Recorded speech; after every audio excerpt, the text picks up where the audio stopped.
आइए बढ़ते हैं आज की बड़ी खबर की ओर। देखते रहिए AK-47 न्यूज। बेरुंदा के पत्रकार झूठे मामले में हुए दोष मुक्त। सत्य परेशान हो सकता है लेकिन पराजित नहीं, सत्य की जीत हमेशा होती है। भ्रष्टाचार में लिप्त अधिकारी कर्मचारी द्वारा की गई झूठी रिपोर्ट पर न्यायालय का आया फैसला, पत्रकार हुए बरी।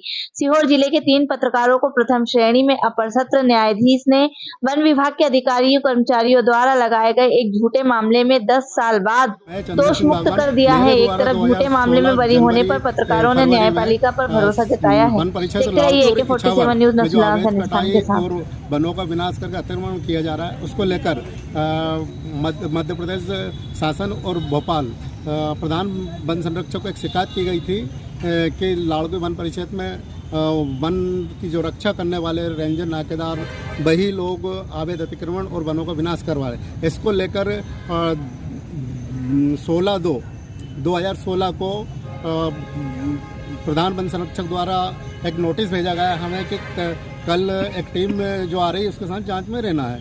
तो इसी नोटिस के आधार पर हम DP गुप्ता और अन्य दल के साथ खजूरपाली दोगलापाली के जंगलों में जांच के लिए गए। लेकिन जांच शाम को जब 5 बजे तक हुई तो उस समय तक एक ही कक्ष क्रमांक में 500 से अधिक ठूंठों की गिनती हो चुकी थी, और जबकि हमारी 30 कक्ष क्रमांकों की शिकायत थी। अगर 30 की अगर शिकायत होती तो उसमें लगभग 20,000 से अधिक पेड़ों की अवैध कटाई होती। लेकिन जब 500 से अधिक पेड़ों की कटाई वन परिक्षेत्र अधिकारी द्वारा देखी गई तो उनके द्वारा पहले तो हमें पैसे का लालच दिया गया, और जब हम उस चीज़ से नहीं माने तो इनने हमारे साथ मारपीट की और नसुलंज थाने आकर हमारे खिलाफ एक झूठा प्रकरण दर्ज करवाया। उसी को लेकर 2022 में 26/8/2022 को प्रथम न्यायालय द्वारा एक निर्णय लिया गया जिसमें हम बाइज्जत बरी हुए थे, दोष मुक्त हुए।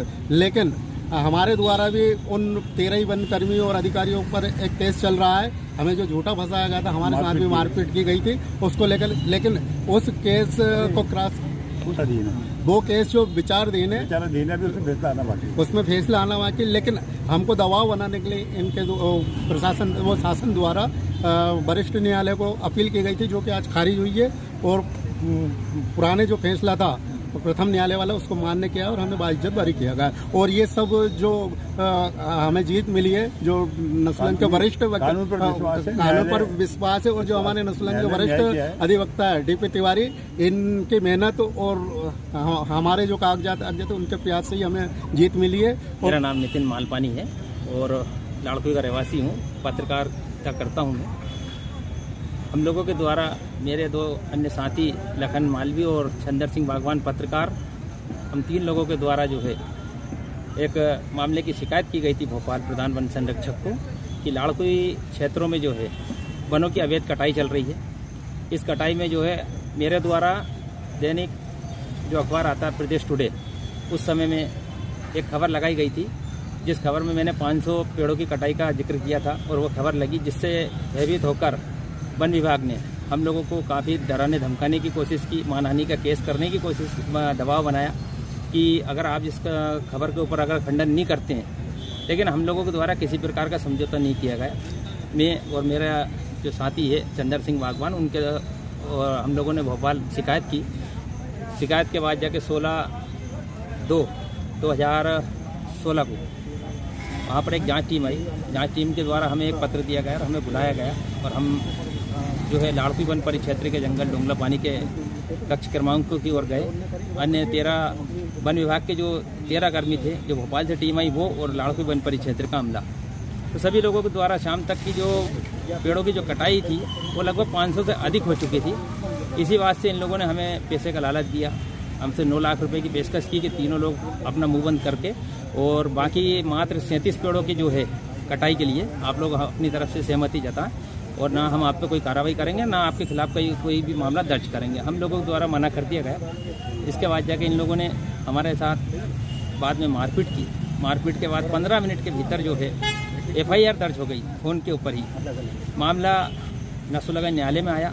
प्रथम न्यायाधीश के द्वारा जो है मामले की सुनवाई की गई 16/8/2022 को जो है प्रथम न्यायालय नसरुल्लागंज के द्वारा जो है इस पूरे मामले की सुनवाई और इसके साक्ष्य देखे गए। इसके बाद हम लोगों को तीनों को निर्दोष करार देते हुए हमें बाइज्जत बरी किया गया।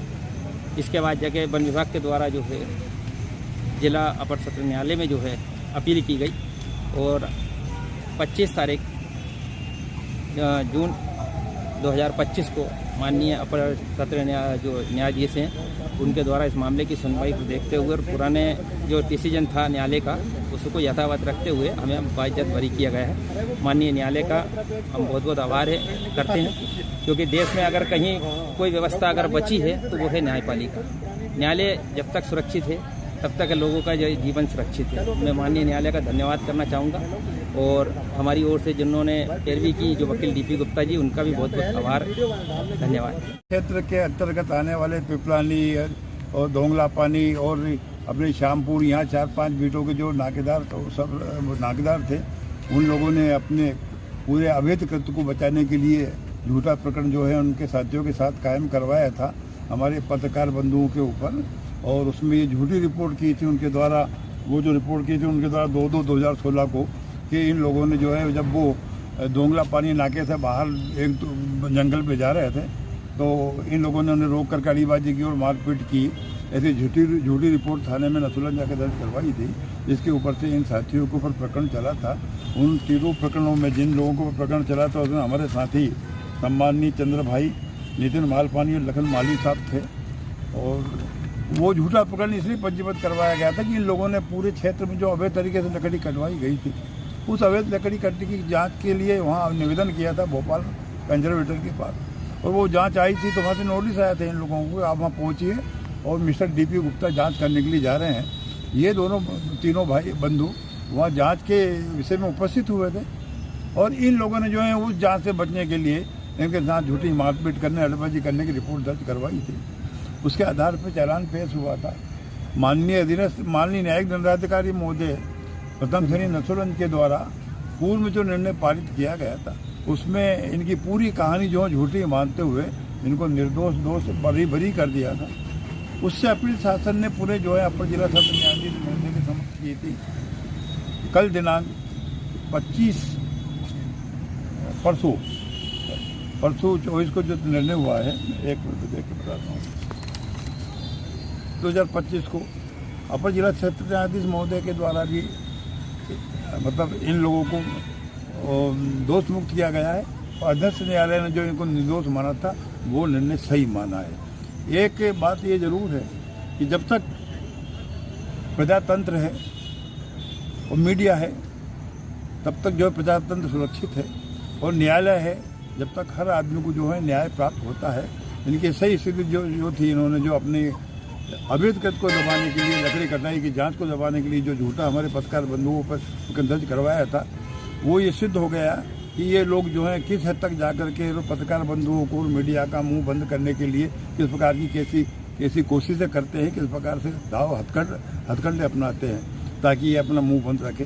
लेकिन मैं इनको धन्यवाद देना चाहूँगा। यहाँ के सभी मीडिया को, हिंदुस्तान में मीडिया सजग है, सतर्क है और वो जो कृत्य जो है वो शासन के हो, प्रशासन के हो या जो भी जो है प्रशासन के अधिकारियों के निर्भीक और निर्भीकता से जो है सामने लाता है, इसके लिए धन्यवाद। ये जो डिसीजन आया है पत्रकारों के पक्ष में आया, माननीय न्यायालय ने इनको दोष मुक्त कर दिया है, लेकिन जिन लोगों ने जो फॉरेस्ट के अधिकारी थे, कर्मचारी थे, जिन्होंने इनके ऊपर दोष प्रत्यारोपित किया था, अब उनके खिलाफ क्या आगे अपील होगी? वैधानिक कार्रवाई करने के लिए तीनों स्वतंत्र है, इसके तो लिए कानून है। कुछ उनके ऊपर वैधानिक करने के लिए कुछ आदेश दिए हैं क्या? न्यायालय इस प्रकार का कोई आदेश पारित नहीं करते हैं, वैधानिक प्रक्रियाएं अलग है। और ये ऐसा इस निर्णय के आधार पर ये तीनों बंधु जो है अपनी अगली कार्रवाई जो है इनको जो अवैध तरीके से फंसाया गया, इनको पर प्रकरण दर्ज पंजीबद्ध किया, उसके विषय में कानून के उसके आधार पर कार्रवाई करने के लिए स्वतंत्र कर सकते हैं, इनको करने का अधिकार करें।